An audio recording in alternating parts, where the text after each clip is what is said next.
Bismillahirrahmanirrahim. Assalamualaikum warahmatullahi wabarakatuh.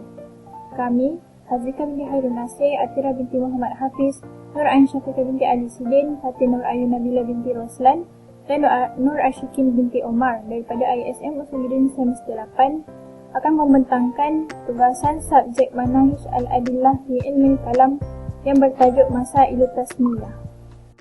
Al-Faslus Tsani, Mas'alatut Tasmiyatu, permasalahan penamaan.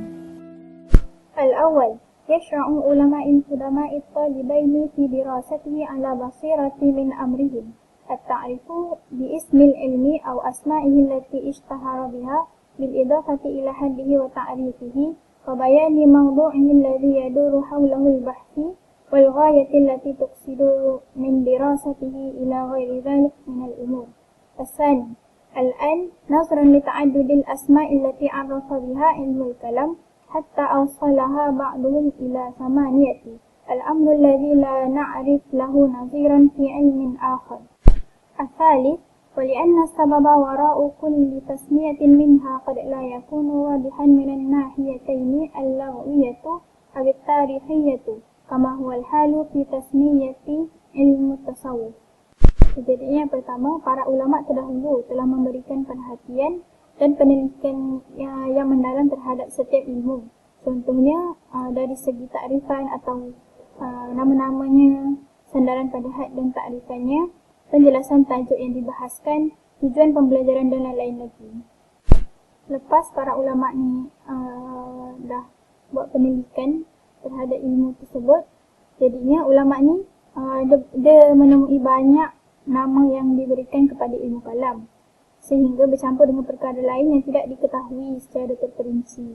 Hal ini kerana berlakunya ketidakjelasan pada bahagian bahasa ataupun sejarah di sebalik setiap penamaan ilmu kalam tersebut.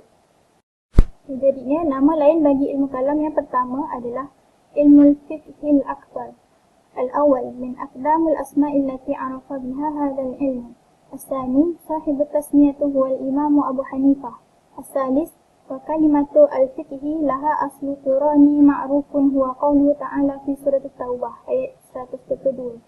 الرابع كما يقول الجرجاني كلمة الفقه في اللغة هي عبارة عن فهم غرض المتكلم من كلامه. الخامس الفقه في اصطلاحه هي استنباط الأحكام العلمية من أدلتها التفصيلية الشرعية فقد تحدد فيما بعده. السادس قال أبو حنيفة الفقه هو معرفة النفس ما يصح لها وما يجب عليها. السابع خص الفقه الأكبر بأنه المعرفة بالأحكام الشرعية الاعتقادية من أدلتها دون الأحكام العلمية عملية. Yang pertama, ilmu fiqhul akbar ini adalah nama yang paling lama digunakan untuk ilmu kalam. Yang kedua, nama ilmu fiqhul akbar ini diberikan oleh Imam Abu Hanifah. Yang ketiga, perkataan al-fiqh berasal daripada ayat Al-Quran, surah At-Taubah ayat 122 yang berbunyi A'udzubillahi minasyaitonirrajim Walaula nafara min kulli firqatin minhum ta'ifatun wa yatafaqahu fid-din. Yang bermaksud, mengapa sebahagian dari setiap golongan di antara mereka tidak pergi untuk memperdalam pengetahuan agama mereka. Jadinya al-fiqhu diambil daripada perkataan ayat Al-Quran ni, yatafaqahu, yang bermaksud memperdalam. Yang keempat, Al-Jurjani. Al-Jurjani yang mana nama penuhnya adalah Abu Bakar Abdul Qahir bin Abdul Rahman Al-Jurjani, yang mana beliau seorang imam dalam bidang nahu dan pakar dalam ilmu kalam yang berpegang dengan mazhab Asy-Syairah dan mazhab Asy-Syafi'i. Jadinya Al-Jurjani ni berkata, al-fiqhu dari segi bahasa bermaksud suatu ungkapan untuk memahami tujuan kata-kata yang diucapkan oleh orang yang bercakap. Manakala menurut Al-Jurjani, al-fiqhu dari segi istilah bermaksud istinbat hukum ilmiah berdasarkan dalil bukti yang terperinci mengikut syariat dan barulah hukum dapat ditentukan. keenam, Abu Hanifah berkata, Al-fiqhu bermaksud pengetahuan mengenai apa yang sah pada dirinya dan apa yang wajib ke atasnya. Dan yang terakhir, Abu Hanifah juga berkata, Al-fiqhu al-akbar bermaksud pengenalan hukum syariah iktiqadiyah, iaitu pengakuan tanpa ada hukum ilmiah, iaitu amalan zahir.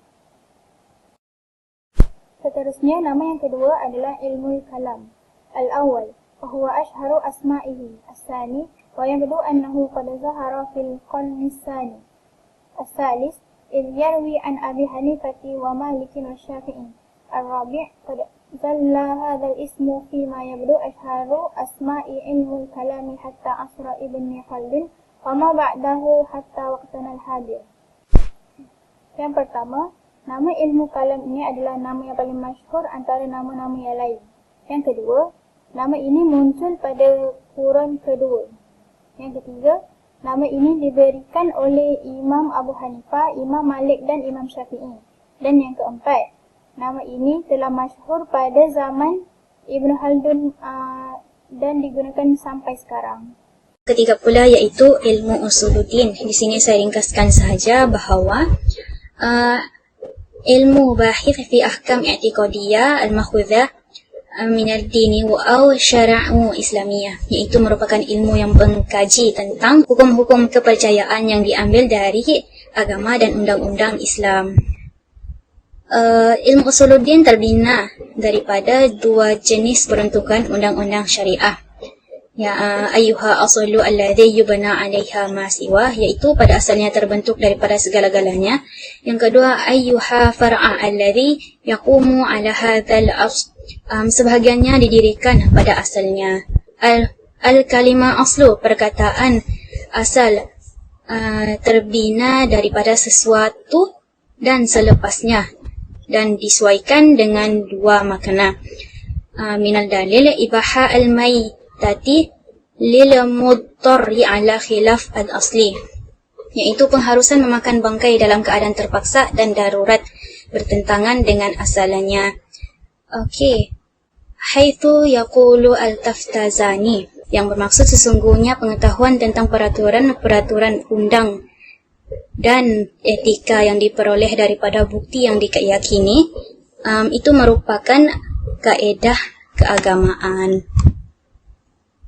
Seterusnya, taqsimu al-ahkam asy-syar'iyyati ila usul wa furu', tarji'u ila qarni tsani hijrah. Okey, peruntukan undang-undang pada asal-usul dan cabang-cabang hukum sudah bermula sejak kurun kedua Hijrah. Demikian itu antara yang terawal kita temui penggunaannya seperti Al-Asy'ari dalam bukunya Bukti Asal-Usul Agama, Abdul Qahir Al-Baghdadi seperti bukunya Kitab Usul Ad-Din, Al-Lakai dalam kitabnya Usul Al-Sunnah. Dalam hal ini menjadikan ia terkenal setelah menamakannya sebagai pemilik kunci kebahagiaan, iaitu ilmu tentang prinsip agama yang dipanggil sebagai ilmu kalam. Di setiap fakulti universiti yang mengajar ilmu ini dan apa yang dikaitkan dengannya akhirnya dinamakan sebagai pendidikan usuluddin. Perbahasan yang keempat pula iaitu ilmu al-aqaid, ayya mu'taqadati ad-diniyah, iaitu kepercayaan agama dan bermaksud dengan kaedah-kaedah biha al-qawaid atau ahkam atau hukum-hukum syariat yang telah dipelajari daripada mukallaf yang beriktikad dengannya, iaitu al-iman wa bisihhatiha, iaitu yang beriman dengan kesahihannya. Kama syarahaha al-Taftazani, penjelasan Taftazani dalam Al-Quran bahawa Allahul Wahid, Allah yang satu, tiada benda lain yang boleh menyekutukan Allah, dan hari kebangkitan itu adalah benar, serta seumpamanya. Kathir min ulama min qadim, sejak zaman dahulu lagi ulama telah banyak mengumpulkan ringkasan berkenaan perbahasan dan permasalahan ilmu akidah. Min wajahati nazariyah aw min wajahati nazar al-madrasah allati yantamani ilaiha wa yusamma dhalika mu'jazu al-aqidah. Dari sini ulama mengumpulkan ringkasan adalah berdasarkan sudut pandangan tempat mereka bersekolah dan dinamakan sebagai doktrin. Yang kelima, ilmu tauhid wa sifat. Yang pertama, hazihi tasmiyati fi masadiru qadimatun nisbiyan mithlu muqaddimah syarhu al-aqaidu nasfiyah. Nama ini adalah sumber-sumber yang agak lama seperti perkenalan kepada penjelasan akidah nasafi.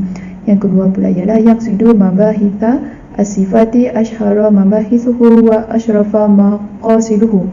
Yang dimaksudkan dengan perbahasan mengenai sifat adalah yang paling terkenal dalam perbincangan dan yang paling mulia tujuan-tujuannya. Yang ketiga, an-nabahtha hawla dzati al-ilahiyah wa ma yata'allaqa biha minas sifati wal af'alu huwa ahammu maqasida ilmi kalam. Perbahasan mengenai zat Allah dan sifat-sifat serta perbuatan yang berkaitan dengannya merupakan tujuan yang terpenting dalam ilmu kalam. Dan yang keempat, wa hawlaha ikhtalafat ara'a mutakallimina itsbatan aw taqtilan wa tahqiqan aw ta'wilan. Dan di sekelilingnya mempunyai pendapat yang berbeza-beza dari segi penetapan atau pengurangan, penyesatan atau penafsiran. Yang keenam pula ialah ilmu tauhid. Yang pertama, at-tauhidu fi al-haqiqati laisa huwa ida as-sifati al-ilahiyah fahasaba, bal huwa syi'ara al-millati islamiyah. Tauhid pada hakikatnya bukanlah salah satu sifat ketuhanan sahaja, sebaliknya ia merupakan syiar akidah Islam. Yang kedua, kama yaqulu al-Biruni wa huwa as-sifati allati arafa biha al-Islamu min baina al-adyan al-ilmiyyah. Seperti mana yang dikatakan oleh al-Biruni, dan ini adalah ciri yang menjadikan Islam dikenali di kalangan agama-agama dunia. Yang ketiga, wa ismuhu ilmu tauhid li'anna wahdaniyatillah ashraha mabahithahu wa ashrafa ajzaihi. Dinamakan ilmu tauhid kerana keesaan Tuhan merupakan perbahasan yang paling terkenal di antara topik-topiknya dan bahagian yang paling mulia. Yang keempat, fa makna wahdatillah nisbatu ilaihi wahdaniyah la ja'altahu wahidan. Maksud keesaan Tuhan adalah dinisbahkan kepadanya sahaja, bukan menjadikannya satu. Yang kelima, fa tauhid al-iman billah wahdahu wa yattabi'u dhalika al-imanu bihi syuri'ah. Maka tauhid adalah kepercayaan kepada Tuhan sahaja dan diikuti dengan kepercayaan kepada apa yang telah disyariatkan. Dan terakhir ialah ilmu nazar wa istidlal. Yaqulu Taftazani fi muqaddimati syarhi lil aqaid an-nisafiyah wa kama yadhkuruhu Syekh Muhammad Yusuf Musa fi madda tauhid min tab'ati al-arabiyyah li dairah ma'arif al-islamiyah. والنظر هو فكر في أشياء أي ترتيب المعلومات السابقة في ذهن التواصل منها إلى مطالب المجهولة.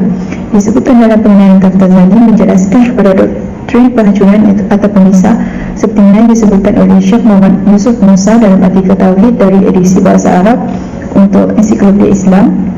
Dan pemerhatian ia adalah pemikiran dalam perkara-perkara di mana susunan maklumat sebelumnya pada fikiran untuk dicapai daripadanya kepada tuntutan yang tidak diketahui.